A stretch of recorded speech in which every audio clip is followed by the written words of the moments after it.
ma main. Elle a serré ma main. Elle a serré votre... Si, elle a serré. Je lui tenais la main et elle a serré la mienne. C'est vrai, je vous... Croyez-moi, Morgane, ça ne veut pas dire qu'en réalité, elle...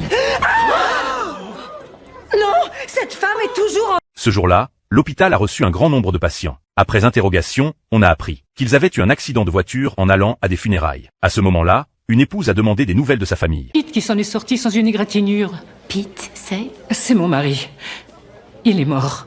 C'était le convoi pour ses funérailles. Le médecin était aussi curieux de savoir ce qui était arrivé à son mari. Alors il l'a discrètement emmenée à la morgue. Elle s'est approchée du corps de son mari, exprimant combien l'accident avait blessé sa famille. Pour elle, une femme seule, c'était trop difficile à gérer. Juste au moment où les employés des pompes funèbres venaient chercher Pete, elle ne répondait pas aux appels du médecin. Le médecin pensait qu'elle était submergée par le chagrin. Mais après un moment, ils ont réalisé qu'elle pouvait à peine respirer. Le médecin a immédiatement commencé les soins d'urgence sur Georgia. Mais Georgia n'a montré aucune réaction. C'est le jour de votre mari, lui volez pas la vedette. Une ampoule d'adré.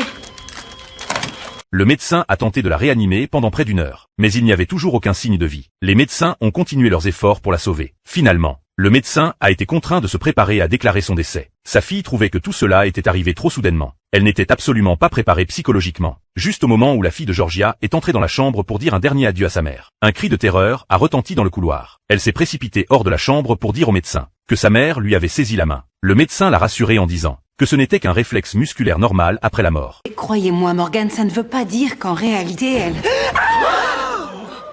Non, cette femme est toujours en vie. J'adore mon travail. Elle était morte, c'est ça. C'est exact. Et maintenant, elle ne l'est plus.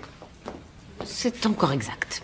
Elle avait un tracé plat et elle est vivante. Le médecin et le directeur de l'hôpital pensaient que ce n'était pas le destin de Georgia de mourir. Ils ont ordonné à l'équipe médicale de surveiller de près et de signaler immédiatement tout changement. Ne gâchez pas tout, il est hors de question de perdre encore cette femme. Oui, complètement.